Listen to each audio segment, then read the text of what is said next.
Hey guys, what's going on? This is Julian from the What's in My Head podcast. Earlier last week, we put out a question or a fan engagement. What was your favorite cartoon from the 90s? And I was blown away by you guys' response. Let's kick it off. Here's the ones I chose. Three integral parts of my life. First one being Dexter's Lab. Game changed with this one. This is when I fell in love with animation. I didn't know what UPA was until Dexter's Lab. That one ran until about 10, 11 years old.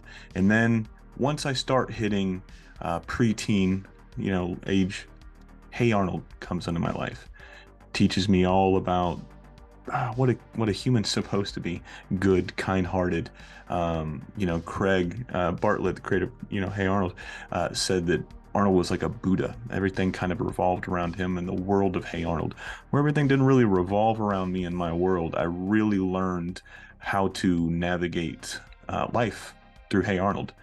So that was number two. And the third biggest one, all in the 90s here, was King of the Hill. This show, hands down, greatest animated cartoon of all time. Looking at just from the characters, the development, the art, the writing, it was one of the most well-written and brilliant shows I've ever seen. And it was phenomenal. I quote that show more than probably any other show. I don't know you, that's my purse. Probably my go-to line for any situation, especially when you're in the supermarket and you need to set the tone.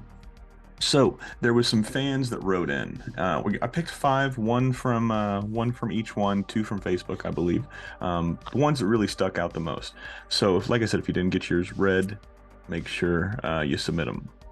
All right, first one was Shaquem Wynn, and he had this to say. Shaquem, thanks for writing in.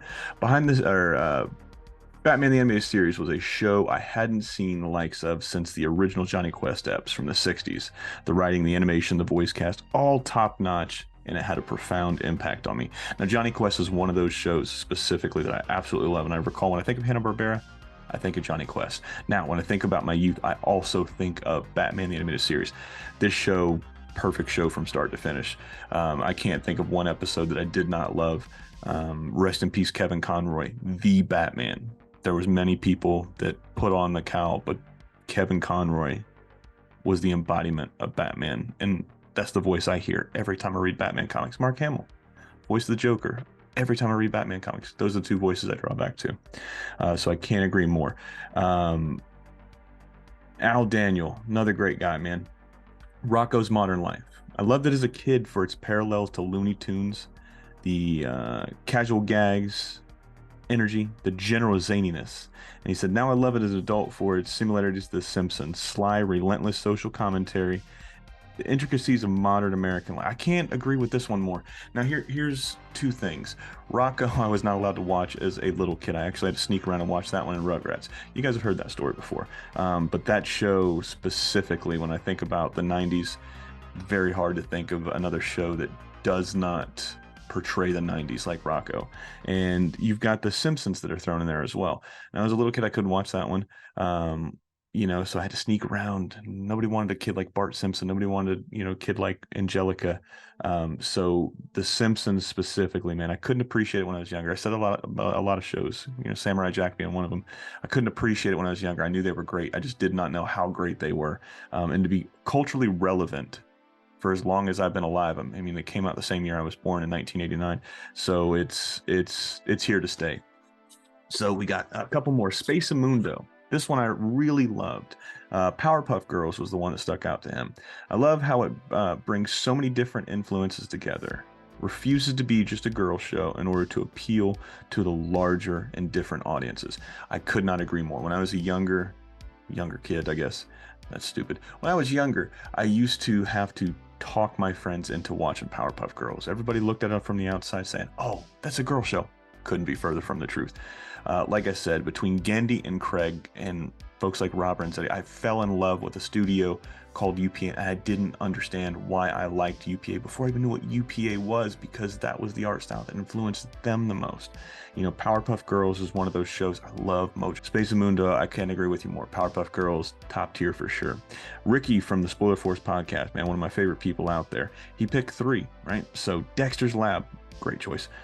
Batman the Animated Series, another great choice. Animaniacs and Scooby-Doo. Well, he picked four, so I just can't count. But he said he practically grew up with Scooby-Doo. Animaniacs introduced me to a lot of WB cartoons, Warner Brothers, for those that don't know what WB is. And the greatest of all time, Rob Paulson. Can't agree more, man. That's my go-to. Batman the Animated Series is how I got into comics. Me too. Dexter's Lab because of the comedy and wanting my own laboratory. I think all kids wanted a space like Dexter's Lab, man. It was just something that was so crazy. The bond that he had with Dee Dee and, you know, mom and dad, and Mandark, his arch nemesis. It's a perfect show as well. Yeah, it might have some pitfalls. Some of the stuff might not hold up. Gags might be a little, but in my opinion, without Dexter's Lab, you don't get anything great after, right? So, Ricky, I can't agree with you more. Scooby-Doo is one of those ones that stick out so vividly to me. From that to a pup named Scooby-Doo, I still think Red Shirt Shaggy, man, I'm wearing a red shirt today. Red Shirt Shaggy hits on a different level, man. Now, this was probably my favorite comment through all of them. I can't pronounce your last name. I'll try. John Silekia. Maybe. I'm pretty sure I butchered it. He said, I gotta say Space Ghost Coast to Coast.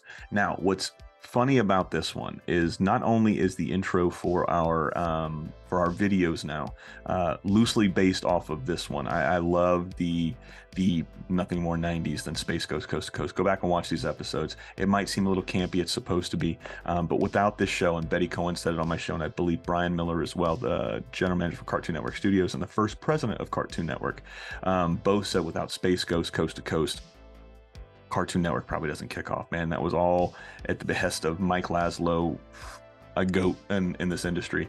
Very reclusive. One day I hope to have him on, man. He'd be a brilliant person to chat with.